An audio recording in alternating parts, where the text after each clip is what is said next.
Una hora antes, Guatemala, Puerto Rico, Argentina, Inglaterra es República Dominicana, Ecuador, Venezuela, Colombia, México, Honduras, Costa Rica, Puerto Rico, otra vez El Salvador.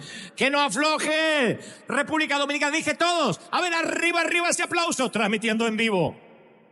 Para los 5 continentes, Asia, África, América, Oceanía, Europa, Dios te bendiga, Dios te guarde. ¿Cómo están? ¡Qué lindo! Tomen su sitio, por favor, guarden las banderas. ¿Dije bien, Inglaterra, tu bandera?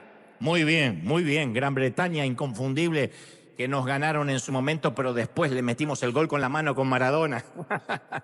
Muy bien. Que Dios te bendiga, que Dios te guarde. Estamos transmitiendo una hora antes de lo habitual para el resto del mundo, puesto que cambió la hora aquí en los Estados Unidos. Esto ocurre 2 veces al año y estamos una hora más temprano conectados con toda la gente del resto del planeta. Es un placer y en momentos Dios nos va a hablar. Voy a transmitirte lo que creo Dios puso en mi corazón, no sin antes hacer una mención que nosotros siempre estamos pendientes de lo que ocurre en la medida de lo posible, ¿no? Porque no somos ni omniscientes, que todos lo sabemos, ni omnipresentes, que podemos estar en todo sitio, de manera que cuando nos llega la información ayudamos. Y allí, en mi país, en Argentina, en una ciudad que ya había ocurrido algo similar, se llama Bahía Blanca, es en Buenos Aires, azotó de una manera increíble una suerte de tempestad como nunca se vio, como si hubiesen desbordado un río, el mar. Podemos ver imágenes que son catastróficas y que además son sórdidas, porque uno no puede creer que esto ocurrió ya por segunda vez en la golpeada ciudad de Bahía Blanca. Esto es en Buenos Aires, no en el centro, sino algunos kilómetros de allí, donde literalmente hasta esta mañana, si no me equivoco, habían perdido la vida 15 personas, había decenas de desaparecidos, niños que no pueden encontrar. Realmente fue muy duro porque esto ocurrió, una precipitación que ocurrió en cuestión de horas, donde la gente no podía salir de los autos. Veía hoy que la Guardia Civil o la policía estaba enseñando, gendarmería, cómo hacer para salir de un auto en estos casos, porque uno no puede salir, no puede abrir las puertas. Y esto fue realmente crítico, trágico, y obviamente en primera instancia nos solidarizamos con lo que está ocurriendo allí en Bahía Blanca, con las familias que perdieron todo. No se alcanzaron a recuperar de la anterior tempestad, que fue durante el 2023, cuando ya esto, y nosotros ayudamos en aquel entonces, diciembre del 2023, si no me equivoco. Ahora volvimos a orar, solidarizarnos e inmediatamente en un plan de emergencia que estipulamos, enviamos una gran cantidad de dinero que va a verse reflejado este lunes, mañana. Vamos a tener imágenes, Dios mediante, en la semana en las redes y la semana que viene aquí, de los camiones que estamos enviando con mantas, con alimentos no perecederos, con agua potable, con todo lo que se necesita en estos casos, donde obviamente hay que empezar de cero. Similar, salvando las distancias de la tragedia, a los incendios que hubo aquí, ¿no? Entonces estamos... Y también hay otra ciudad en el norte, en Tucumán, donde pasó hoy algo parecido. Lo que más si nos preocupa, pero que es prioridad, es Bahía Blanca. Así que al alcalde, al intendente de Bahía Blanca, le decimos que la ayuda está en camino. Sé que es algo, no sé si lo va a hacer el Estado, el gobierno, pero nosotros siempre nos escriben, dice, ¿qué van a hacer? Y bueno, siempre que podemos estipulamos planes de emergencia. Lo hicimos en México, lo hicimos con inundaciones en El Salvador, en Venezuela, y cómo no hacerlo también en Argentina, en mi querido país. Así que le mandamos un saludo enorme a todas las familias. Casi no tienen señal de internet, de wifi, están sobreviviendo como pueden, porque fue realmente catastrófico. No es una alegría, yo digo siempre ayudan en estos casos, no nos da alegría. Alegría es cuando uno puede construir una nueva casa, como hicimos en Cuba, a los abuelitos, cuando uno puede construir un orfanato, pero no da alegría cuando hay que enviar elementos básicos, que de pronto dejan de ser básicos para transformarse en lujo.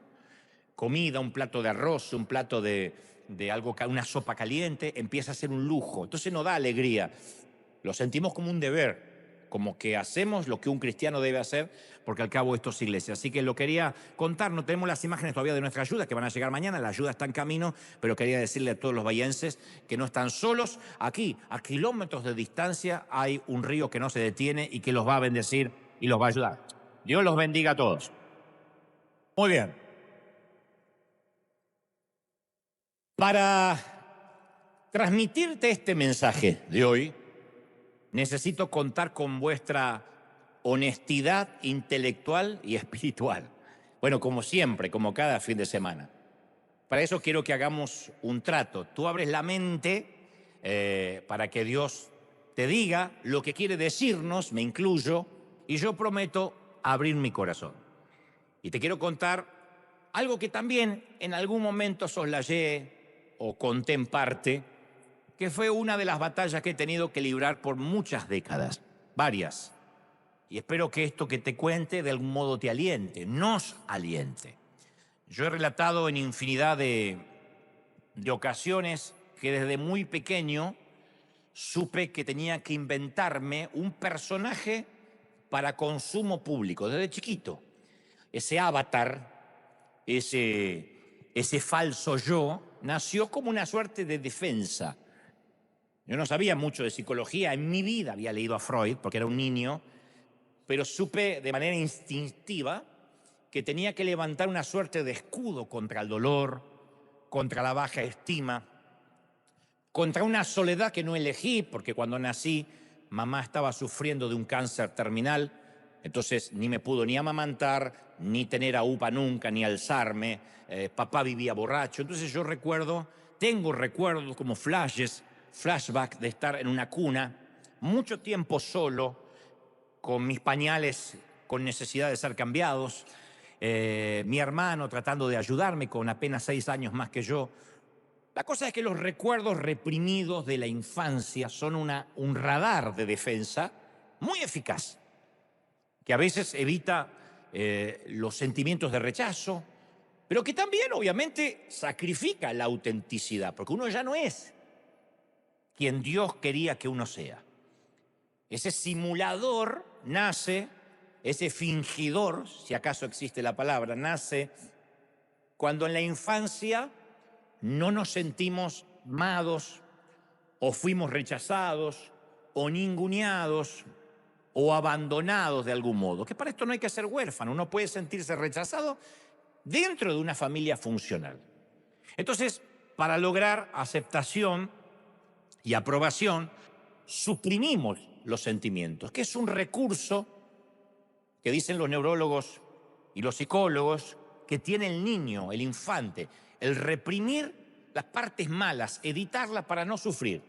Y eso hace que la honestidad emocional y la honestidad espiritual sea imposible o directamente nula, porque uno no es honesto, no es auténtico. Algo dentro mío me dijo: Dante, a nadie le gusta como eres. No sentía que le gustaba a mis hermanos, que le gustaba a mis padres. Siempre me habían hecho sentir que había sido un accidente. De hecho, lo fui. Al principio mamá decía que yo era un tumor, pero no cuando yo había nacido, que pensaba que era un tumor hasta que concluyó que era un embarazo, ¿no? Entonces decían: no te buscamos, apareciste, no sabemos cómo.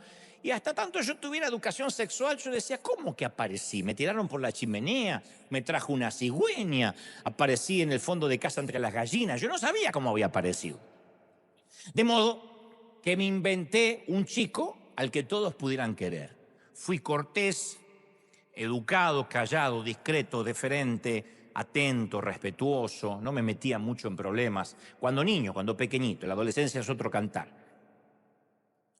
Aprendí que dibujando me daba cierto reconocimiento, cierta aprobación que siempre estaba buscando con tanta desesperación. Así que aprendí a dibujar de manera autodidacta, sin ir a ninguna academia, y me hice un buen dibujante de caricaturas. Y a la vez me construí un blindaje que cubrió mis emociones para que ya no me lastimaran o que yo no me sintiera herido, pero que también me negó el acceso a la empatía. Me negó el acceso a amar y que me amen de manera abierta. Y mientras orbitaba en esa zona gris, más seguro me sentía. Cuando ya promedié los 18 años, más o menos 17, 18, empecé a detestar el haber nacido en un pequeñito y olvidable barrio de Buenos Aires. No se sientan mal los que viven ahí todavía. Fue una cosa mía, en Billinghurst. Amo ese barrio hoy que estoy adulto y lo añoro, tengo nostalgia, pero a los 17 y 18 años yo me avergonzaba de decir yo vivo ahí, en ese barrio. No había nacido en la capital federal, no había nacido en la zona norte, que es la más cara y exclusiva de Buenos Aires, sino que un barrio que tenía que deletrearlo muchas veces y que no quedaba de paso de nada. Para ir a Billinghurst hay que ir a morir a Billinghurst, no te queda de paso de nada. Sigues un poco más y te caes en un pozo, literalmente. Entonces, durante toda mi infancia, yo no me había dado cuenta que éramos de clase baja, tirando a subsuelo. A medida que fui creciendo, yo quería disociarme de mi localidad natal. No me gustaba haber nacido ahí. Y de adulto, al viajar por el mundo, ya por la providencia divina, por la gracia de Dios infiriendo en mi vida, me esforcé por neutralizar mi acento. Logré hacerlo tan bien que mucha gente se sorprendía cuando de pronto se enteraba de que yo había crecido en Argentina. Yo sé que la palabra lluvia me delata, porque los argentinos no decimos lluvia, decimos lluvia, ¿no? El yo. Pero yo neutralicé lo más que pude mi acento. Comencé una dieta de lectura de grandes autores universales con el fin de eliminar las limitaciones del provincialismo. No quería que se note de dónde yo venía. Deseché todos los modismos dialécticos de mi niñez, lo que en Argentina se conoce como lunfardo criollo, para lograr pulirme cada vez más. Hasta le di, confieso, una nueva forma a mi letra manuscrita para escribir y para firmar hasta de una manera elegante. Poco a poco esa transformación funcionó. La gente me empezó a ver como que yo era un intelectual, aunque era un burro, pero parecía un intelectual. No era un burro, pero no había terminado, no terminé ni la escuela secundaria, pero de a poco me fui como de manera autodidáctica, auto-otorgándome una personalidad que de algún modo me hacía sentir seguro. Me hice menos vulnerable, confieso, con la mente más abierta y flexible, rasgos que nunca habían sido cultivados durante mi crianza, pero que son muy útiles en mi profesión de comunicador. Y de a poco logré librarme y alejarme de los fantasmas de mi niñez. En un momento yo creía haber escapado de mi pasado. Me las arreglé para ser amado por quien yo mostraba que era y no por quien yo realmente era. Eso es armarse un avatar, armarse un personaje de consumo público. Y ese gran divorcio entre mi cabeza y mi corazón incluso perduró a lo largo de mis primeros años de llamado, de ministerio, de predicar, de servir al Señor. El simulador siempre es lo que hace, nunca es quién es lo que hace. El que simula toma identidad de lo que hace y no de quién es. El falso yo, o lo que se llama en psicología el síndrome del impostor, siempre trata de encontrar su identidad haciendo para el Señor, en lugar de estando con el Señor. Somos más parecidos a Marta que María, las hermanas de Lázaro. Siempre queremos estar en la cocina haciendo algo porque interpretamos que si nos ponemos a los pies del Señor, solo estamos perdiendo el tiempo y Él no nos va a amar, no nos va a validar. Entonces, la vida del simulador necesita experiencias externas todo el tiempo para proporcionarse una fuente personal de significado, de valía. Uno necesita hacer para demostrar de que sí puedo, sí tengo. Yo ya no soy pobre, yo ya no pertenezco a la familia Goebbels de Billinghurst, yo ya no soy el menor que nadie quería y que pensaban que era un tumor. Y durante años construí esa identidad a través de mensajes, de televisión, de libros, de una agenda repleta de invitaciones, mucho antes que existiera Internet y esta maravillosa herramienta de YouTube.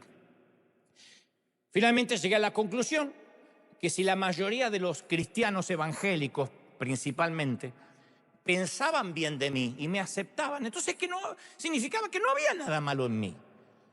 Pero hacer eso me impulsó a darle más importancia a lo que no tenía importancia y me apartó de lo que era verdadero, como dijimos el domingo pasado que hacía David, de agradarle al público de uno, de agradarle solo a Dios.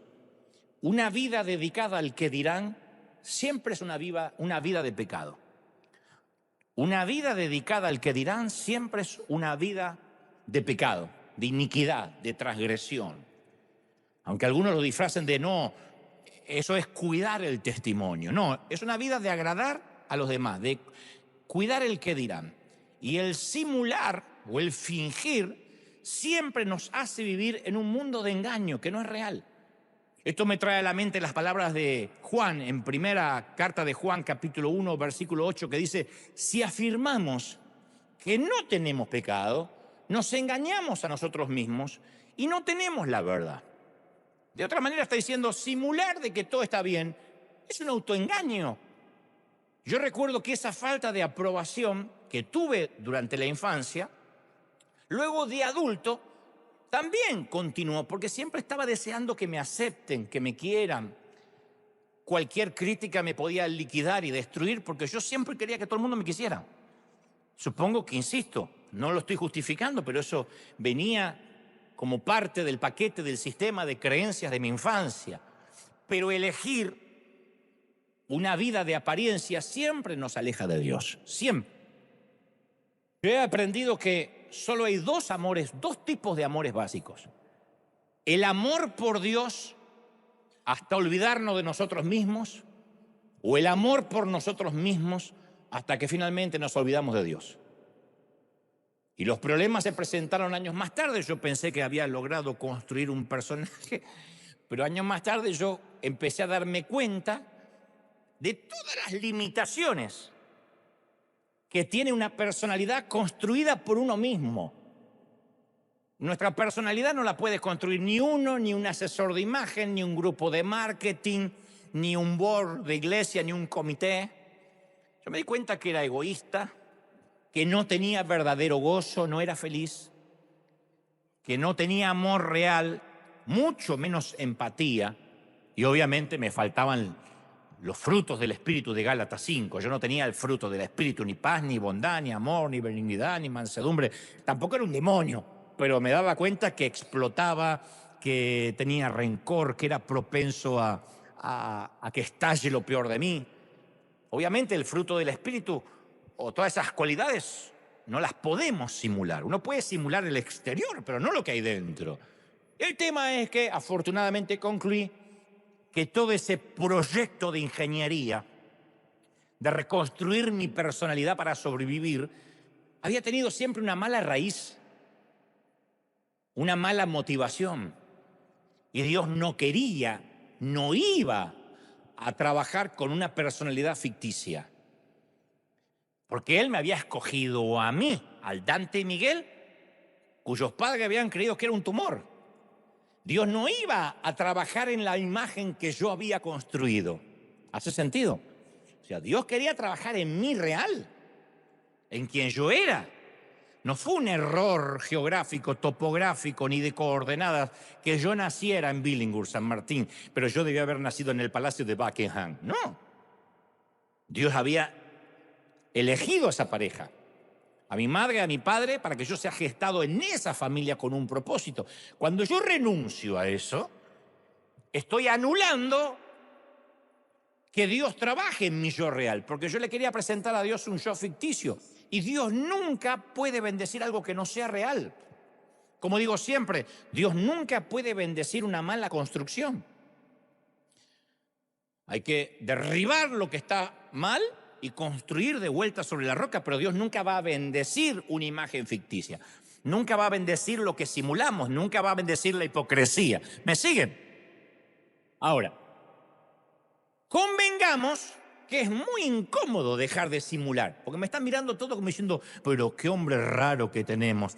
Pero todos simulamos.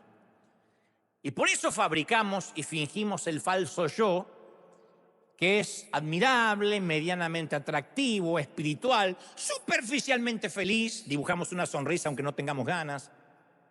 Todo el mundo escondemos de nosotros mismos lo que no está bueno, o sea, todo lo que es asumimos, que es indigno para ser amados, lo tapamos, lo escondemos. Es un reflejo casi natural, humano.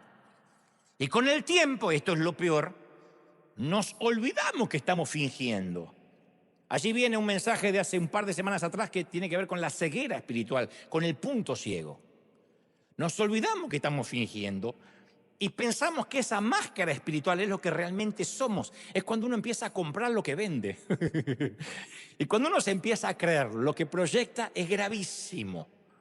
Porque Dios ya menos puede actuar, porque nosotros creemos que somos eso. Por eso Juan decía, el que cree que no tiene pecado es peor que aquel que se arrepiente y reconoce lo que tiene. El que cree que no tiene pecado está en serios problemas, porque no lo puede ver. Y Dios nos ama realmente como somos, nos guste o no. Al final de nuestra vida, Dios no nos va a preguntar por qué no fuimos Moisés, por qué no fuimos David, Pablo, Esther o Billy Graham. Cuando crecemos para convertirnos en el ser que Dios quiere que seamos, somos libres del ser que aparentamos ser. Creo que lo diré otra vez. Cuando crecemos para convertirnos en el ser que Dios quiere que seamos, somos libres del ser que aparentamos o que fingimos o que simulamos ser. ¿Sí o no? Es más, cuando simulamos, se nos escapa la vanidad, no nos damos cuenta que somos vanidosos, pero estamos simulando. Yo escuché la historia de un médico recién graduado, recién salidito de la Facultad de Medicina, que llega a hacer su primer pasantía profesional a un pequeño pueblito rural. Y su tío, que además de haberle costeado la carrera, le había aconsejado que lo más importante, incluso más que el título de doctor, era simular. Tenía que fingir que era el mejor médico del mundo. Su sobrino le dijo, ¿cómo, tío, voy a fingir eso si nunca fui médico, me acabo de recibir? Bueno, pero en el pueblito no lo saben. Apenas llegues al pueblo tienes que fingir en grande, de manera que tu buena fama se riegue por todo el lugar. Porque en los pueblitos chicos los rumores se esparcen muy rápido. La gente no tiene mucho para hacer, así que chismea. Tienes que hacerle creer a los pueblerinos que eres lo mejor de lo mejor, el mero mero de la medicina. Y que valoren el privilegio de tenerte entre ellos los mortales. Así que el joven sacó el argentino que tenía dentro y el joven y novato galeno se instaló en su consultorio el primer día y apenas ve llegar el primer paciente, le hace una seña que pase a su despacho y simula hablar en voz alta por el teléfono fijo, le dice, para que el paciente pudiera oír la supuesta plática. Ajá. Sí, ya sé que me echan de menos en Harvard. Pero mi deseo es servir en este pequeño pueblo. Sí, amo a esta gente. Ajá. No, bajo ningún punto de vista aceptaré esa invitación a la candidatura del premio Nobel.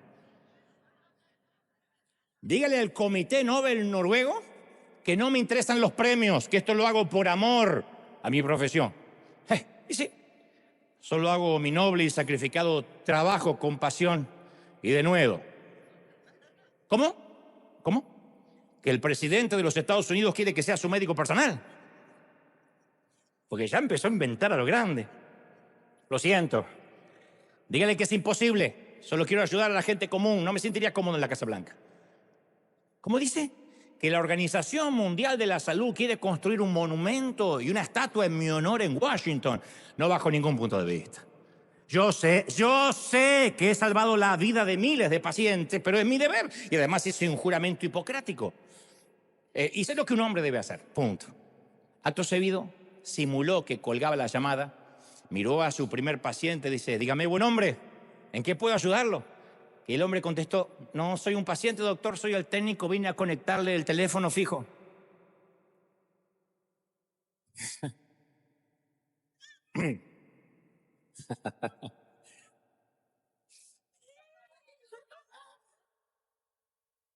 Quería que la fama se regara, se regó. Aparentarse de alguien que no somos y proyectar una imagen falsa es un trabajo duro, vergonzoso. Pero todos nos sentimos atraídos por la transparencia, donde podemos ser nosotros mismos al final del día, ¿no? Es un enorme alivio el no tener que fingir que oramos más de lo que en realidad oramos, que conocemos la Biblia más de lo que en realidad la conocemos, o que tenemos más humildad de la que en realidad tenemos. Es como ser auténticos, como quitarnos zapatos que aprietan. Si alguna vez tuviste zapatos que aprietan y tuviste que aguantarlos todo el día y no te diste cuenta que apretaban hasta que llegaste a la fiesta o al servicio o a la reunión, ¿sabe lo que es sacarte esos zapatos? Dicen que el dolor de pies es el único que se refleja de inmediato en la cara. De hecho, podrían echar una mirada y ver cuánto calza cada quien. Pero no podemos fingir ante Dios, porque a Él le agrada más el quebranto genuino que la espiritualidad fingida, siempre. El quebranto genuino hace que el corazón de Dios se compadezca. Él dice que no rechaza el corazón contrito y humillado, pero la espiritualidad fingida produce escozor ante el Señor. El apóstol Pablo le escribe a Éfeso y le dice en Efesios 5:12, las cosas que se hacen en secreto son aquellas que avergüenzan a las personas tan solo de mencionarlas. Pero luego Pablo aclara y añade, pero cualquier cosa que es expuesta a la luz será iluminado. Y lo que es iluminado se convierte en luz. No se pierdan esto de Pablo porque es magnífico. Lo que es iluminado no es para avergonzarnos. Cuando decimos Dios sacará algo a la luz, no es necesariamente para tener un momento de bochorno, sino que cuando Dios pone luz sobre algo que a nosotros nos da vergüenza es para que eso ilumine. Dios no solo nos perdona el pasado vergonzoso, sino que convierte incluso esa oscuridad en luz para los demás, en un aliento para los demás. Que alguien diga, wow, yo también viví lo mismo, o yo también estoy haciendo lo mismo, y mira lo que Dios hizo con este, con esta, también lo puede hacer conmigo. Ahora, si ocultamos nuestras heridas con vergüenza, nuestro interior nunca va a ser iluminado y nunca nos vamos a convertir en una luz para los demás. Vamos a convertir en personas que simulan, que fingen. Y nadie realmente quebrado va a buscar a alguien que finge para ayuda. Nunca buscaremos ayuda en alguien que simula que tiene la vida perfecta. A mí no me produce confianza. De hecho, lo que rompe el hielo siempre es que el terapeuta, que el pastor, que el consejero abra su corazón y nos cuente que él también luchó con lo mismo, o que abra su alma y muestre una debilidad. Eso genera confianza. Pero cuando del otro lado tenemos un hombre, una mujer perfecta, impoluta, uno se cierra porque dice, ya me siento inferior. Si llego a contar con lo que estoy luchando, me voy al infierno directo o me manda al infierno. Y aquí en la iglesia, y allí en las iglesias, en cada congregación, tenemos un grave problema de pecado. Y el problema no es que tenemos un grave problema de pecado, porque todos tenemos ese problema. Nuestro problema es que no podemos hablar de esos pecados. Ese es el problema. Por alguna razón hemos fomentado una cultura de superficialidad, de simulación. Y la mayoría de nosotros formamos parte de los simuladores. Y estamos cómodos con los testimonios de la gente que alguna vez pecó, que cuenta cómo Dios lo sacó de la vieja vida, siempre y cuando ahora asegure que tiene una nueva vida. Ahí nosotros gritamos aleluya. Nos encantan los testimonios. Yo andaba en la droga, yo estaba en el alcohol, yo le pegaba a mi mujer. Esas cosas nos encantan si ahora ya no se droga, no bebe y no pega más. Pero imaginemos que vamos al médico y le decimos, doctor, yo vine a hablar de las enfermedades que tuve hace algunos años. No me pida que le cuente si actualmente tengo algo, porque no quiero que me vea como alguien enfermo. Sería una locura consultar al médico e ir a hablarle de lo que alguna vez teníamos y ya no tenemos. ¿Para qué ir a un médico? Para tratar de convencerlo que no necesitamos un médico. ¿Y por qué alguien vendría a la iglesia para tratar de convencer a la gente de iglesia que no necesita una iglesia? Esa es la gran contradicción del cristianismo. Que apenas nos entreguemos al Señor, por alguna razón, yo no sé por qué, empezamos a simular. Empezamos a fingir para ser aceptados. Y nos empieza a preocupar ya no el agradar a Dios, sino la aprobación de otros cristianos. la aprobación de otro evangélico, ya no agradar a Dios como en los primeros días. Entonces, debido a esa asfixiante necesidad de complacer a los demás, no pedimos ayuda, grave, y hasta nos da vergüenza pedir oración. Vamos a notar que en una congregación normal los pedidos de oración son del tipo: oren para que consiga un mejor trabajo, oren para que me salgan los papeles, quiero que oren por mi hijo que anda un poco rebelde, no mucho, un poco. Todos los pedidos de oración son suaves, nice. Nadie dicen: oren porque estoy involucrado en porno y no sé cómo salir. Oren porque un día de esto voy a ahogar con la almohada a mi suegra porque está durmiendo en casa y la tentación es grande. Es como que hay un miedo de no parecer santo, de no parecer empoderado, de no dar la talla de espiritual. Y como dije siempre y voy a decir hasta el hartazgo, ahí es cuando la iglesia deja de ser un lugar seguro. Deja de ser una embajada del alma. Ya no es un hospital para sanar, se convierte en un spa para fingir. Entonces tenemos que lograr que este sitio sea un lugar en donde un pecador le pueda decir a otro pecador que tiene un problema de pecado y que no sea ni juzgado, ni condenado, ni expuesto al chisme. Ay, no sabe lo que me contó la rodicia. Que no sea ni juzgado, ni sentenciado, ni condenado, ni expuesto al chisme. No es mucho pedir. Yo creo que si alguna vez existiera una congregación, se lograra una congregación, donde todos podrían traer su equipaje, su quebranto, sin finales felices, sin vidas impecables. Si alguna vez existiera un grupo en donde nadie fingiera, yo creo que no habría lugar dentro de ese edificio. No caberíamos. Si realmente dijéramos: todos los que estamos aquí vamos a dejar de fingir y vamos a decir lo que realmente nos pasa. Yo no sé si seguramente conociste a esa gente, y espero que no seas uno de ellos, que en una entrevista laboral se le pregunta: ¿cuál es su defecto? Pregunta que hacen mucho los gringos. A mí me lo hicieron la primera vez que me contrataron en la Catedral de Cristal. No estaba listo para: ¿en qué no eres bueno, Dante? Yo venía con toda la lista en lo que yo creía que era bueno, no en lo que no era bueno. Le dije: ¿no quieren saber todo lo bueno que hago?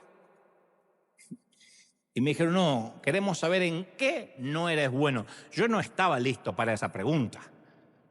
Pero después me interioricé y descubrí que muchos disfrazan una virtud como si fuera una debilidad para quedar bien, con frases del tipo: bueno, es que soy muy obsesivo con mi trabajo. ¡Ah! Pavada de defecto, ¿eh? No, es que yo, perdóneme, pero debo confesar que soy demasiado perfeccionista. Si no le molesta. ¿Qué es lo malo que tiene que podría perjudicar a esta empresa? No sé si perjudicarla, pero soy muy compulsivo con el orden. ¡Oh! Nadie dice: mire, yo acostumbro llegar tarde. Cuando no me mira ni el jefe no está, me encanta perder tiempo mirando historias en Instagram. Me invento que voy al baño y me quedo un rato más. Nadie dice eso. Lo mismo sucede en nuestras congregaciones. Una vez yo escuché a un pastor predicar y decir que tenía que confesar un gran pecado que había plagado su vida espiritual. Y cuando alguien dice eso, el libido y el morbo de todos están: opa, ¿qué va a decir? Dice: cuando yo subo un avión y estoy muy cansado, muchas veces he pecado y no le he testificado al compañero de asiento. Fíjese, ¿de verdad? Ese es el pecado con el que lucha este desgraciado, ¿de verdad? ¿Qué esperanza nos queda para el resto de los mortales? Si yo ni siquiera lo miro al que está al lado para que no me hable. De hecho, cierta vez alguien en un avión intentó entablar una conversación conmigo y me preguntó: dígame, ¿su papá vive? Y le dije: mi mamá tampoco. Para que le quede claro que no quería entrar en plática. Eso funciona. ¿Su papá vive? Mi mamá tampoco.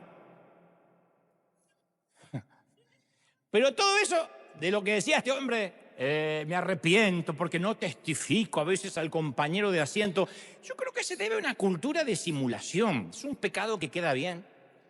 Además, si un pastor confiesa un pecado real, la gente inmediatamente va a pedir su cabeza. tiene que abandonar el pastorado. Así que confiesa públicamente pecados seguros, pecados inofensivos. Y del pastor para abajo, nadie confiesa nada serio, algo serio, comprometedor, y por lo tanto nunca hay sanidad real. Mira, para unirte a Alcohólicos Anónimos, tienes que estar necesitado de ayuda. No tienes que demostrar que ya no estás bebiendo. Al contrario, necesito ayuda. Eso es la palabra mágica para ingresar a Alcohólicos Anónimos. Porque no hay alcohólicos recuperados. Hay personas en proceso de recuperación. Porque apenas la sobriedad los hace sentir con cierta superioridad moral, vuelven a caer. Y esto es bíblico. Quien se cree firme, mire que no caiga. Entonces, en Alcohólicos Anónimos se exige sinceridad. Siempre cuento la experiencia que una vez entrevisté a un músico, un rockero, no necesariamente cristiano, y le dije, supe que hace unos cuantos años tuviste problemas con el alcoholismo. Y me dice, no tuve, yo soy alcohólico.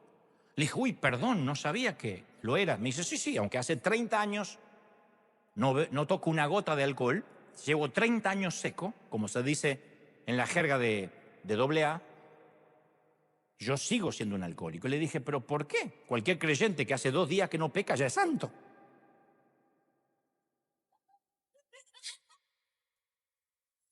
Y me dice, porque si yo dejo de reconocer que soy alcohólico, dejo de luchar. Ahora, etimológicamente, escrituralmente, sí somos santos a través de la sangre de Cristo, y eso es de inmediato y por la gracia divina. No obstante, eso no nos puede dar una superioridad moral. Uno tiene que reconocer que estamos en recuperación. De hecho, la Biblia dice que estamos en proceso de crecer conforme a la estatura de la plenitud de Cristo, todos los días. Entonces, es muy notable como los escritores bíblicos nunca ponían a los patriarcas, a los apóstoles, en un pedestal de simulación. La Biblia es notablemente transparente, cruda, sobre las fallas, sobre los quebrantos de cada uno de los personajes que aparecen aquí. No obstante, ¿cuánta gente se congrega durante años y vive una silenciosa agonía porque no puede contar lo que realmente le pasa? Porque mostrarse auténtico significaría abandonar ese pedestal de simulación. Pero en una comunidad reunida en torno a una cruz, no debería haber lugar para pedestales, porque no nos reunimos en derredor de un monumento. Nos reunimos en derredor de una cruz, de alguien que se rebajó a sí mismo, y en derredor de una cruz no debería haber lugar para la simulación. ¿Quién va a simular cuando al que seguimos dio la vida por nosotros? Pero es una costumbre muy evangélica, muy cristiana, recubrir las debilidades humanas con un barniz de lenguaje piadoso. Y simular siempre interrumpe el verdadero fluir del Espíritu. Esto lo diré otra vez. Simular, fingir, siempre interrumpe el verdadero fluir del Espíritu. Yo digo, ¿por qué será que los salmos están tan llenos de enojo humano? Expresan a veces tanta rabia, tanta hostilidad desnuda, iracunda, deseos de venganza, furia, demandas. Y también hay alabanzas, júbilo desmedido. Mientras que nuestras oraciones a veces suelen ser tan ramplonas, tan pedestres, tan triviales, tan inocuas, tan insulsas. Señor, toca mi vida. Comparado con lo que escribía David, y no hay que hacer poeta, que no somos auténticos, siempre estamos rayando lo playito, lo superficial. Hay un viejo himno que dice, tal como soy, sin más decir, que a otro yo no puedo ir. Y tú me invitas a venir, bendito Cristo, heme aquí. Hemos cantado, por lo menos yo, durante toda mi niñez, y la canción habla de venir a Cristo ante Dios sin esconder nada, tal como soy, no tal como finjo, no tal como aparento ser. Y esa fue la intención de Dios hasta edénica, desde el huerto del Edén. Yo siempre imaginé a Adán que todos los días presenciaba, cuando estaba solo, ¿no? Todavía, el largo desfile de jabalíes. Él le puso nombres, de hipopótamos, orangutanes, nutrias, pájaros, elefantes, cebras, y todos tenían con quién salir, todos tenían una flaca con quién salir, todos. El cebro con la cebra, el jirafo con la jirafa, Y un buen día se despierta y ve a otro mamífero caminando, pero no en cuatro patas, es una mujer bellísima, encantadora, sin madre y totalmente desnuda. Yo creo que en ese momento Adán se olvidó completamente del hipopótamo, de todos. Y el primer dato que describe Génesis acerca del hombre y la mujer después de creado es: y el hombre y la mujer estaban desnudos, pero ninguno de los dos sentía vergüenza. Y yo no creo que se haya debido a que hacían tanto ejercicio, no tenían grasa corporal y tenían cuerpo de modelitos. No tenían vergüenza porque literalmente no tenían nada que esconder. Ni siquiera la contraseña del celular, nada. No tenían nada que esconder. Entonces, cuando conocemos a alguien, vamos revelando paulatinamente, hacer una pareja, una amistad, ¿quiénes somos? Paulatinamente. Nunca nos desnudamos el alma de golpe, nunca. Aunque algunos desnuden el cuerpo de golpe y en una primera cita se peguen un revolcón, nunca nadie desnuda el alma de golpe. ¿Por qué? Porque lo hacemos con cautela, a sabiendas que hay parte de nuestro ser que no son demasiado atractivas. Y el encubrimiento y la simulación es algo universal. No sé si escuchaste la popular historia de un hombre, sí, es muy popular, que está desesperado por trabajar y necesita empleo urgente. Y entonces va al zoológico a pedir trabajo y el director del zoológico le dice: mire, no tengo para darle nada, pero hace una semana se nos murió el gorila y no tenemos dinero para reemplazarlo. Si usted está dispuesto a disfrazarse de mono, hay un buen disfraz, y simular que es un gorila, yo le doy el empleo. El aspirante pensó que al fin y al cabo no hay trabajo sin dignidad. Todos son dignos y aceptó. Después de unos días, al principio tímido, después de unos días empezó a tomar confianza. Y se convirtió el tipo en una de las grandes atracciones del zoológico. El tipo se colgaba, hacía morisqueta, hacía reír al público. Hasta que una mañana, cuando tomó mucha confianza, se colgó del árbol que estaba en su jaula, sin darse cuenta, se amacó de más, saltó el muro y fue a parar a la jaula de un enorme león africano.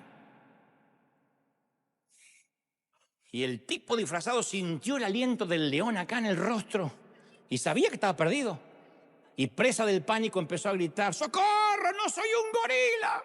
¡Soy un tipo disfrazado! ¡Sáquenme de aquí! Y ahí fue cuando el león se le acerca y le dice: cierra la jeta, nos quedamos los dos sin trabajo.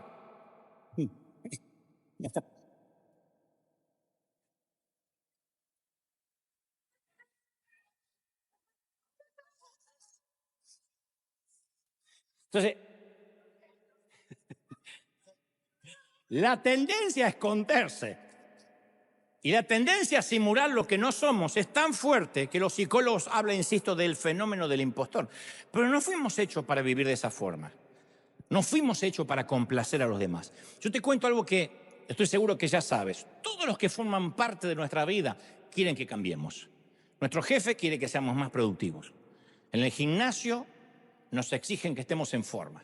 Nuestra tarjeta de crédito quiere que aumentemos la deuda. Netflix quiere que hagamos una maratón de series. Los restaurantes quieren que comamos más. Hasta nuestro dentista quiere que lo visitemos más seguido. Entonces, todos tienen un designio y un destino para nosotros. Ese es el ser que los otros quieren que seamos. Pero si pasamos la vida intentando ser ese ser, nunca seremos libres de verdad. Amar a las personas significa que a veces vamos a decepcionarlas. La gente auténtica, como digo siempre, no le teme a un berrinche, a una discusión, a una puesta de límites claros.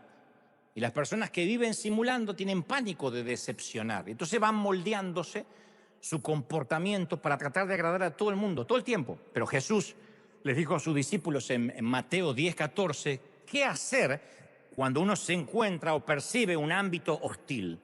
Él dijo: si alguno no los recibe y no oye las palabras que ustedes tienen para compartir, salgan de esa casa o de esa ciudad y sacúdanse en el polvo de los pies. No le dicen que les contestemos mal, que nos agarremos a trompadas, que le hagamos una demanda. Sacudirse el polvo de los pies, cuando uno se sacude es que quiere dejar eso atrás. Cuando uno se sacude o se limpia los pies, significa que deja esa mugre o lo que se haya pegado en la suela atrás. No quiero que esto me acompañe. Nunca dijo el Señor, asegúrense de no decepcionar a nadie. Yo una vez te conté que hay un libro llamado Anatomía de la Estupidez. No se lo voy a recomendar porque se van a sentir insultados, pero es un libro muy bueno. Y hay una frase que dice, la estupidez no es un defecto intelectual, sino es de índole moral. La estupidez no es un defecto congénito tampoco, sino es una condición aprendida. Y parte de esa condición aprendida o de esa estupidez aprendida es la simulación. Porque yo me sentí tan estúpido cuando simulaba y simulaba. Todavía intento hacerlo, no es que estoy completamente, no voy a cometer el error que dije que no había que hacer de decir, ya no soy alcohólico. Yo todavía estoy luchando con eso. Soy un simulador en recuperación, un legalista en recuperación. Y puede que lleve algunos años seco, algunos años sin simular, pero siempre estoy propenso y tener una tendencia a eso. Yo no sé si recuerdas, pero uno de los momentos que definen la relación de un noviazgo es la primera vez que un hombre ve a su amada sin maquillaje.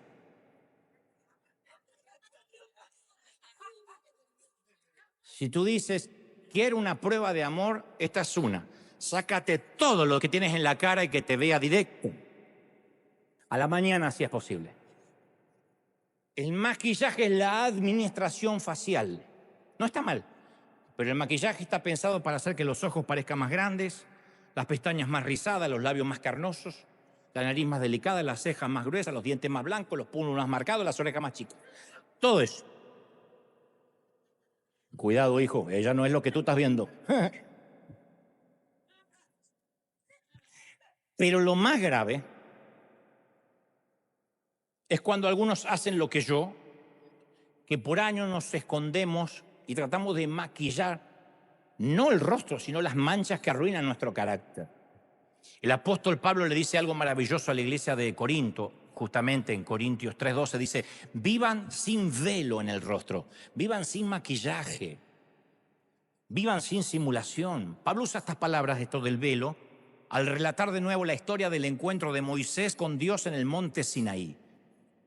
Que Moisés después de estar con Dios, su rostro queda brillante, literalmente. Me imagino que todos estaban muy impresionados. El rostro de Moisés resplandece, salió una luz. Que una cuestión de haber imantado la gloria de Dios. No era, sí, tiene un rostro lindo, se le abrieron los poros. No, brillaba. Una mañana, según el apóstol Pablo, Moisés se levantó, se miró al espejo para rasurarse y vio que su rostro ya no estaba resplandeciendo, estaba perdiendo el brillo. Y él sabía que cuando la gente vería su rostro sin brillo, ya no iba a estar tan impresionada con él. Él ya no sería tan especial. Y Pablo dice que Moisés ponía un velo sobre su rostro para que los israelitas no vieran el fin del resplandor que se le iba extinguiendo. No es un tema menor. Cuando le brillaba el rostro no usaba velo. Cuando el brillo se le empieza a ir, se pone un velo para simular que todavía brillaba. No sabemos por cuánto tiempo lo usó o por si por fin decidió quitárselo. Pero me imagino que lo hizo quizá cuando su esposa le dijo, che, Moisés, ya está. Quítate ese velo ridículo, no estás engañando a nadie. O quizá le dijo, viejo, me alegro que no te resplandezca más el rostro, eras como una luciérnaga gigante a la noche, no podía dormir. Era como tener la luz del velador acá. ¡Qué alivio debe haber sido dejar de simular y permitir que vieran que solo era el Moisés de siempre, o no? Pero no estamos haciendo un juicio de valores acerca de Moisés, sino que hoy tenemos que preguntarnos cuál es nuestro velo. ¿Detrás de qué nos escondemos para que no nos conozcan del todo? Hay quienes se esconden tras las conversaciones superficiales, y es posible que hablen mucho y sean muy buenos conversadores. Y hablan del clima, de la política, del trabajo del equipo de fútbol, pero sus palabras son solo escudos. Siempre están escondiendo el corazón tras el palabrerío frívolo. Solo hay palabras, pero nunca lo llegas o las llegas a conocer. Hay quienes se esconden detrás del velo del humor y tengan el gran don de hacer reír a la gente y son el alma de la fiesta y de la mesa y de la cena y del almuerzo. Pero si uno observa finito, va a darse cuenta que si la conversación en algún punto se vuelve tensa, triste o difícil, o se tocan temas personales, esa persona encuentra la manera de hacer un chiste para salir de ese momento. Porque se esconden tras el velo de un rostro sonriente, nunca se muestran tal cual es. No es una felicidad real. Otros se ocultan tras el velo de la inteligencia, otros tras el velo de la ignorancia. Algunos se tapan tras el velo del trabajo, de su prosperidad. Es irónico, pero en las iglesias hay mucha gente que se esconde tras el velo de la espiritualidad, que ojalá fuera una espiritualidad real. Pero citan versículos, repiten frases hechas, y aunque suenen bien, son palabras que terminan siendo fosos protectores y no puentes de relación. Es un velo con aspecto de vitral, con aspecto de iglesia, de basílica, pero sigue siendo un velo. Algunos se esconden en el ministerio, ese fue el escondite que yo escogí. El predicar, el servir a Dios no siempre es un ministerio. Diré esto otra vez, el predicar y el servir a Dios no siempre es un llamado, a veces eso es un narcótico, una adicción al simulacro. Es un lugar donde muchos pequeños hombrecitos en ocasiones nos sentimos seguros. Muchas veces el servir a Dios está enredado con nuestros egos. Queremos que nos miren, queremos que nos amen y entonces decimos necesito servir a Dios. No está mal servir a Dios, está mal cuando la motivación es equivocada. Y tarde o temprano empezamos a perder ese resplandor. Todos. No hay un primer amor para siempre. Tarde o temprano empezamos a perder el resplandor. Lo perdemos hasta con nuestros hijos, las mamis con sus bebés. Cuando el bebé se transforma en adolescente y cree que mamá ya no es tan genia como cuando era pequeño. Todos empezamos a perder el brillo. Y es posible que impresionemos a la gente, pero nunca vamos a tener verdaderos amigos cuando fingimos. Cuando nos ponemos un velo, nunca vamos a tener relaciones reales, nunca. Ni con gente, ni con Dios, porque Dios no podrá bendecir al simulador o al que finge. Siempre hay una parte nuestra que trata de esconderse. Está bien, está bien, es parte del reflejo natural. Nosotros no podemos construir una personalidad que le agrade a Dios. Es una falacia decir, quiero agradar a Dios. Nosotros no le podemos agradar a Dios. Nosotros ya le agradamos. Nos amó antes de conocernos. Nos amó antes de que nos arrepintamos. Ya le agradamos. Pero Él sí puede hacer lo que prometió hacer. Dice que nos acepta. Más aún, ya se agrada de nosotros como personas que llevamos su imagen. Por eso dice que somos parte del cuerpo de Cristo. Pablo dice en Efesios 5:29, pues nadie ha odiado jamás a su propio cuerpo, nadie. Al contrario, uno dice, bueno, yo sí lo odio porque tengo grasa acá, porque no me gusta, porque tengo este defecto. No, al contrario, puede ser que haya partes que no te gustan, pero dice Pablo, lo alimentas, lo cuidas al cuerpo, así como Cristo lo hace con la iglesia porque somos miembros de su cuerpo. Ahora, vamos a pensar. Pensemos en todo lo que hacemos en favor de nuestro cuerpo. Tomamos vitaminas, corremos, algunos hacemos ejercicio, otros no.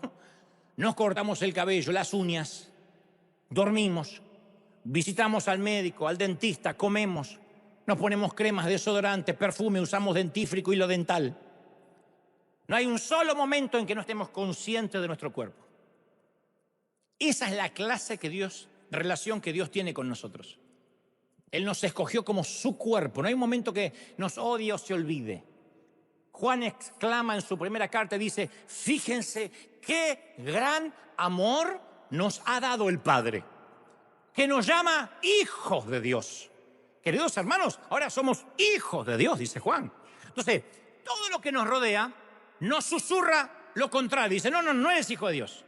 No eres digno. Fallaste. No estás a la altura, así que simula, finge. Mejor que simules porque no te van a aceptar. Finge porque no te van a recibir. Y como si Juan ya conociera esas objeciones, añade, bueno, pero todavía no se manifestó lo que habremos de ser. Sabemos, sin embargo, dice Juan, que cuando Cristo venga, seremos semejantes a Él.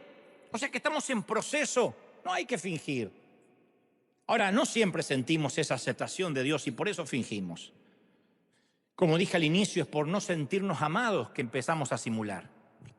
Y como en mi caso personal, mi sistema de creencias se formó con principios del legalismo extremo, hasta la fecha que soy adulto me cuesta todavía procesar por momentos que Cristo me ame tal como soy. Tal como soy. Me cuesta. Todavía tengo que luchar con ese sesgo de que tal vez Dios me ame por quien yo intento ser, por lo que hago. Cada vez lo tengo un poquito más resuelto que antes, no me miren raro, pero todavía tengo ese sesgo de querer hacer en vez de lugar estar con el Señor. Gracias a Dios ya empecé a huir de esas debilidades, de negar quién soy, de concentrarme finalmente en quién soy, en ese Dante Miguel que Dios eligió que naciera en un barrio remoto en Billinghurst, San Martín, Buenos Aires. Fue recién cuando abracé mis partes rotas, cuando me pude identificar con las partes rotas de los demás. Yo empecé siendo un gran legalista, condenando a todo mundo, porque esa fue mi instrucción. Pero cuando yo pude abrazarme lo que realmente era mi llamado, descubrí que era identificarme con el dolor de los demás. Descubrí que ministrar es compartir, no dominar. Comprender y no teologizar. Cuidar y no controlar. Guiar y no perseguir. Entonces yo ya no tengo que maquillarme para hablar con Dios. Él conoce mis pensamientos, sabe quién soy. A veces cuando no siento, no puedo, no tengo palabras para orar, le digo, Señor, aquí estoy. ¿Qué te puedo decir si me conoces tanto?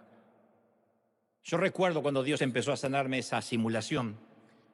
Fue durante una temporada en que me sentía que no tenía valor, que no estaba haciendo nada para ganarme su aprobación, su afecto, su amor. Y un día, no sé cuándo fue, empecé a quitarme la máscara, principalmente ante Dios. Le dije, me cansé, Señor, de simular, no sirvo para esto. No porque tuve una doble vida espantosa y tuviera que confesar que por las noches me vestía de Batman y combatía el crimen. No. Pero fue cuando me di cuenta de que yo no era como quien simulaba ser, que yo nunca me iba a parecer a esos predicadores, que yo no encajaba en enlace, ni encajaba, pero no porque estuvieran mal, yo no encajaba. Y ahí el Señor me empezó a liberar de los temores, el temor al hombre. Se me fue el miedo a abrirme, a ser vulnerable, el miedo a que me conozcan tal como soy. Mi lema empezó a ser, como dice una famosa autora, Brené Brown, nada que proteger, nada que perder. Las personas rotas estamos inmunes a los aplausos y a las críticas, porque no tenemos nada que proteger y nada que perder. Es maravilloso no tener nada que proteger y nada que perder. Es como cuando te sacas el maquillaje y dices, soy esta. Te quitas el brazo ortopédico, la pierna, te desenroscas todo, lo pones en la mesa de luz y dices, soy esta o este. Si vamos a decepcionar a alguien, si vamos a fluir por el maravilloso don del desencanto, que sea porque somos auténticos. Desencantar porque fingimos es peor. Y algunos ya estamos demasiado grandes, ustedes más que yo, obviamente, pero para mentir, para simular, para fingir, para vender una imagen. Y esto es lo maravilloso de tener más edad, cosa que una vez me dijo un pastor querido, Omar Cabrera, me dijo, algún día vas a tener mucha edad y a medida que tengas más edad vas a tener menos filtros. Le digo, ¿y eso es bueno? Y me dice, bueno, porque la gente va a decir, bueno, es viejo, dice lo que quiere. Hay algo que te regala la edad, de uno poder cada vez fingir menos, y yo soy este. Y me doy cuenta que si no conozco la respuesta estoy aprendiendo a decir, no tengo idea. Me cuesta, porque para que un argentino no tenga idea de algo, el argentino maneja un taxi pero sabe lo que pasa en la NASA. Así somos los argentinos. Me está costando. Si no estoy de acuerdo con la conversación, no me quedo ahí sentado actuando como que estoy de acuerdo. Entonces lo mejor que podemos ofrecerle al mundo es la autenticidad. Es lo que Dios nos regaló, es nuestro regalo más valioso. Lo que los demás esperan de nosotros no tiene que ver con nosotros. No estamos a cargo del resultado de las opiniones, de las expectativas que otros se hacen de nosotros. No nos dedicamos al negocio del qué dirán. El Señor dijo, no te preocupes por lo que opinen los demás. No te preocupes, solo tenemos que agradar al Señor. Solo tenemos el público de uno como David. Danzar para uno, pecar para uno, lo que hagamos es para uno. ¿Están conmigo? Entonces, Es maravilloso renunciar a esa versión edulcorada, dietética y gluten free de nosotros mismos. Yo no soy el tipo que lo sabe todo, que siempre está seguro, que nunca se equivoca y que está acá porque es mejor que el resto. No, no, no. Entonces, cuando cometemos la torpeza de simular y mantener una imagen falsa, todos perdemos porque no podemos mantener el ritmo de la mentira. Decir la verdad libera, aunque sea duro. Y si hablo de errores, de equivocaciones, de momentos fallidos, yo me pongo de ejemplo, no solo como un recurso de la oratoria, sino que de verdad no tengo miedo a decepcionar. Es una ficha, la primera ficha del dominó, que provoca una reacción de cadena en cadena de liberación. ¿Se imaginan lo que puede ser el mundo si pudiéramos ser lo bastante libres para decir, ora por mí porque estoy luchando con esto o con lo otro? Si uno aprende a decir la verdad en cosas pequeñas, cuando las cosas se pongan realmente feas, nuestra sinceridad se habrá convertido en una práctica. Y esto crea una comunidad sincera, de la que la tierra tiene mucho hambre. Necesitamos políticos sinceros, predicadores sinceros, necesitamos alcaldes sinceros, padres sinceros, hijos sinceros. En un mundo lleno de falsedad, de fingimiento, de superficialidad, de simulación, es maravilloso encontrar gente auténtica, real, y cristianos humanamente decepcionantes. De eso somos y estamos hechos en River. Somos gente que decepciona porque estamos creciendo, porque estos somos. ¿Estamos sí o no? Porque estos somos. Y quiero cerrar con esta reflexión final. Hace unos años leí una frase magnífica que decía, hay algunas cosas que se aman porque son dignas de amor. Y hay otras cosas que son dignas porque son amadas. Hay cosas y personas que nos pueden agradar por su valor intrínseco. Los hombres y mujeres con cuerpos perfectos, los jugadores de fútbol brillantes, las obras de arte incalculables con un valor incalculable. Pero luego están los objetos que carecen de valor intrínseco, sin embargo, son muy amados. Una vez te conté en un mensaje que se llama Así de Mucho, te lo recomiendo, se llama Así de Mucho, que cuando tenía 3 años adopté un pequeño oso de felpa, que le puse el nombre original de Oso. Y la última vez que lo vi, había perdido una gran cantidad de pelo, le faltaba un ojo, el relleno se le estaba saliendo, pero era mi peluche tuerto favorito. No siempre fue así. Cuando arribó a mi casa en una Navidad de 1971, estaba nuevo, me lo trajo y me lo dio en adopción mi padrino y mi tío Tito Stocle, envuelto en un papel de regalo, y lo nuestro con el oso fue amor a primera vista. Si me acostaba, Oso lo hacía conmigo, si almorzaba, Oso comía conmigo, si me bañaba, Oso también se bañaba. Con el correr de los años el peluche dejó de lucir bien, de modo que ni siquiera se había podido regalar un indigente. Pero por razones que son típicas de los niños, yo amaba a ese oso de trapo, no podía dormir sin él. Lo amaba porque era un harapo y era un oso desvencijado, pero era mi oso. Y vinieron otros peluches y otros muñecos y se fueron yendo, pero Oso era parte de la familia Goebel. Me molestaba cuando en las oraciones no se lo incluía. Si decías que me amabas, tenías que amar a mi muñeco viejo. Una vez volvíamos de vacaciones de una ciudad balnearia de Argentina, de Buenos Aires, llamada Necochea, y cuando ya habíamos hecho casi 1 hora de regreso a casa, nos dimos cuenta que Oso se había quedado en la casa de mis tíos en la playa. Hice tal escena que tuvimos que volver a rescatarlo. Papá no volvía ni por un hijo, pero volvió por el oso, porque yo no paraba de llorar. 1 hora de regreso a la playa para buscar al muñeco. Pasaron los años, crecí, y obviamente Oso quedó atrás, eso suele pasar. Pero por alguna razón o por culpa, mi madre lo envolvió en papeles de seda, lo colocó en una caja junto a viejas fotografías y lo guardó en un cajón, en un armario por 20 años. La naturaleza de mi amor por ese oso hizo que mi mamá amara a ese viejo muñeco, que de alguna forma decidiera guardarlo. Sin embargo, cuando lo guardó ya era más trapo que muñeco. Y un día, mientras que ella ordenaba su armario, mi madre reencuentra a Oso y lo mete en su vieja máquina de coser Singer y le hizo una cirugía reconstructiva. le practicó cirugía cosmética, liposucción o lo que sea que se le hace a los osos de trapo, le cosió un botón donde le faltaba el ojo derecho, hizo que volviera casi a lucir como aquel diciembre de 1971, cuando yo solo tenía 3 años. Y cuando volví a ver a mi muñeco en la infancia, yo casi no noté el cambio, a excepción que tenía un nuevo ojo con forma de botón. Y mi madre me dijo, ahora sí, se lo puedo regalar a algún nieto, si no lo tendría que haber tirado a la basura. A partir de ese día le perdí el rastro. Supongo que aún existe, debe vivir en la casa de alguno de los hijos de mis sobrinos, si es que vive, si es que existe. No es que si es que vive, porque tendría un problema si es que vive. Y durante esta semana yo llegué a la conclusión de que todos nosotros, lo dije una vez, somos como viejos muñecos de trapo, imperfectos, heridos, quebrados, golpeados, torcidos, pero somos los muñecos de trapo de Dios. Tal vez seamos casi desechables para el resto, pero somos amados. Y no podemos ser amados sin ser cambiados. Hay una clase de amor que busca valor en lo que se ama, pero hay una clase de amor que crea valor en el ser amado. Hay algunas cosas que se aman porque son dignas, pero hay otras que son dignas porque fueron amadas primero. Hay un amor que nos ama más allá del sentido común. Hay un amor que nos hace una cirugía reconstructiva. No tenemos ni necesitamos asesores de imágenes. Y puedo asegurarte que Dios te ama profundamente, a pesar de que se te esté saliendo el relleno o tengas un botón en lugar de ojo.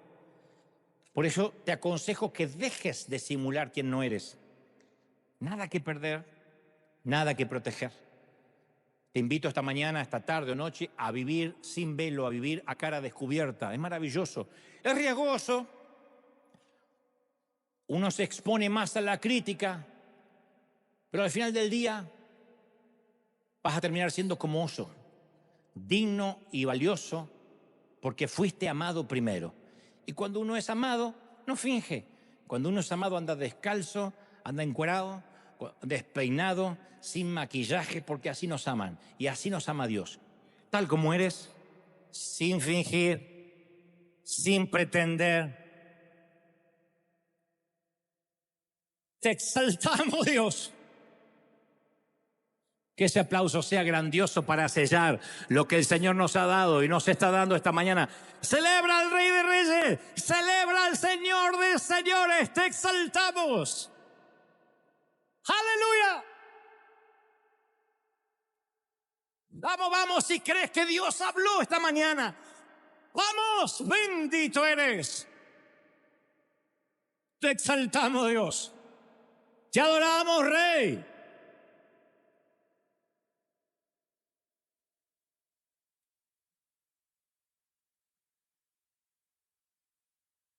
Dale un micrófono ahí a Leiva, a David, para que vos cantes tal como soy. ¿Sabes tal como soy, no es cierto? Ah, ¿no sabes tal como soy?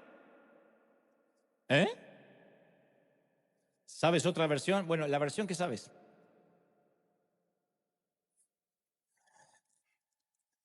Padre, venimos ante ti una vez más.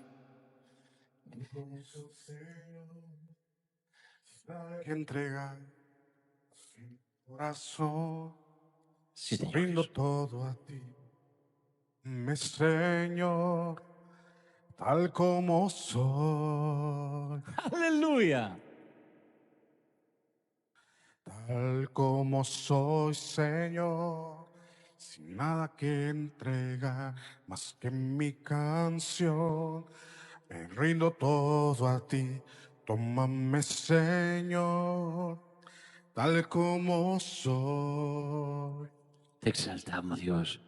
Vamos, levanta tus manos conmigo si es posible. Acéptame como ofrenda de amor, como un sacrificio agradable en tu honor. Grato perfume, yo quiero ser, Señor. Aleluya. Así. Acéptame como ofrenda de amor, como un sacrificio agradable en tu honor. Grato perfume, yo quiero ser, Señor. Vamos, David, vamos. Come on. Acéptame como ofrenda de amor. Vamos, tal como somos. Como un sacrificio agradable en tu honor. Grato perfume, yo quiero ser, Señor. Una vez más, todos. Vamos. Acéptame como ofrenda de amor, como un sacrificio agradable en tu honor. Grato perfume, yo quiero ser, Señor. Aquí en casa tomamos un tiempo para decir, Señor, este soy yo tal, Grato perfume, entregando mi perfume de un vaso quebrado, de un alabastro roto. Me encantaría que tengas a bien cerrar los ojos y dices, Señor, perfume, imprime esta palabra en nuestros corazones ahora. Aféctanos. Ayúdanos a ser mejores. Los que hoy están recibiendo al Señor en su corazón. Los que están tomando la decisión de que Cristo entre en sus vidas, que perdone sus pecados. Dile, Señor, entra en mi vida. Haz todas las cosas nuevas. Cambia mi ser, cambia mi vida. Señor. Quita todo velo. Quita toda simulación. Señor, ayúdanos. Como ofrenda de amor, Hay cargas sobre nosotros, hay máscaras. sacrificio agradable en tu honor. Y sé que no será para avergonzarnos, sino para iluminar y ser luz a otros. Señor. Quita todo fingimiento. Quítate, dice el Señor, los zapatos que aprietan. Como ofrenda, Los zapatos que no son nuestra talla. como un sacrificio Queremos, Señor, estar libres. en tu honor. Conocerán la verdad Perfume, y la verdad los hará libres. Señor. Y queremos esa libertad en nosotros. Ayúdanos, Señor. Regálanos Como ofrenda, una unción de autenticidad, como una unción de sacrificio agradable franqueza, en tu honor. de sinceridad. Ayúdanos, Señor. Señor. Aleluya. Bendito eres. Santo. Levanta tus manos conmigo. Todos, todos, todos, todos. Todos. Padre, este día he tratado de transmitir lo que has puesto en mi corazón. Y no he omitido, no he quitado lo que creo es tu revelación. Pero como digo siempre, he tratado torpemente de llegar al intelecto, pero tú has llegado al alma, al corazón. Y hoy hemos hecho un gran equipo otra vez, porque tú has llegado donde yo no puedo llegar. Imprime, toca, abraza, transforma los que hoy están aquí. Gracias a Dios porque nos habla a lo profundo del alma. Porque hoy podemos hacer esas oraciones del tipo, heme aquí, Señor, aquí está mi corazón. No tengo nada bueno que ofrecerte excepto una vida rota, excepto una vida quebrada. Considera, Señor, que la vida, el enemigo ha hecho estragos conmigo. Pero no podrás decir que no hay sinceridad en mi oración. Y Dios nunca rechaza un corazón contrito y humillado. Recuerda cuando el Señor dijo, ¿a quién escuchará el Padre? ¿Aquel que habla con palabras ampulosas? ¿O aquel que se golpeaba el pecho y decía, sé propicio de mi pecador? Dijo el publicano, sé propicio de mi pecador. Ten misericordia de mí. No hay que justificarse, hay que pedir socorro, como hizo el ladrón al lado de la cruz de Jesús. Acuérdate de mí. ¡Socorro! ¡Ayúdame! ¡Conmueve los cielos! No tengo justificativo, no tengo excusas, no hay simulación. Soy una mujer, un hombre quebrado ante tu presencia. ¡Tócanos! ¡Wow! Presencia del Espíritu. Vamos todos orando, clamando al Señor. Solo los últimos minutos para que la gloria selle, para que la presencia de Dios selle. Lo que Dios ha hablado esta mañana, habló el Señor, habló el Espíritu. Y tenemos valía porque tú nos amas. Somos parte de tu cuerpo, Señor. Gracias por habernos amado a pesar de los errores, a pesar de lo que sabías que íbamos a hacer. Te amamos, Señor, te exaltamos.